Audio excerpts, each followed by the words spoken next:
ರಸ್ತೆಯ ತಿರುವಿನಲ್ಲಿ ಲಾರಿಯೊಂದು ಸುಮಾರು 50 ಅಡಿ ಎತ್ತರದಿಂದ ಪಲ್ಟಿ ಹಾಕಿರುವ ಘಟನೆ ಚಿಕ್ಕಮಗಳೂರಿನ ಮೂಡುಗೆರೆಯಲ್ಲಿ ನಡೆದಿದೆ. ರಸ್ತೆಯ ತಿರುವಿನಲ್ಲಿ ಚಾಲಕನ ನಿಯಂತ್ರಣ ತಪ್ಪಿ ಲಾರಿ ಪಲ್ಟಿ ಹಾಕಿದೆ. 50 ಅಡಿ ಎತ್ತರದಿಂದ ಲಾರಿ ಮಕಾಡೆ ಬಿದ್ದಿದ್ದು, ಲಾರಿಯ ಕೆಲವು ಭಾಗಗಳು ಪುಡಿಪುಡಿಯಾಗಿವೆ. ಅಲ್ಲದೆ ಲಾರಿ ಮನೆಯೊಂದರ ಪಕ್ಕದಲ್ಲಿ ಬಂದು ಬಿದ್ದಿದೆ. ಒಂದು ವೇಳೆ ಮನೆ ಮೇಲೆಯೇ ಬಿದ್ದಿದ್ರೆ ದೊಡ್ಡ ಅನಾಹುತವೊಂದು ನಡೆಯುವ ಸಾಧ್ಯತೆ ಇತ್ತು.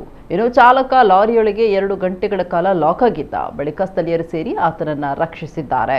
ತೀವ್ರ ಗಾಯಗೊಂಡಿರುವ ಆತನನ್ನ ಆಸ್ಪತ್ರೆಗೆ ದಾಖಲಿಸಲಾಗಿದೆ.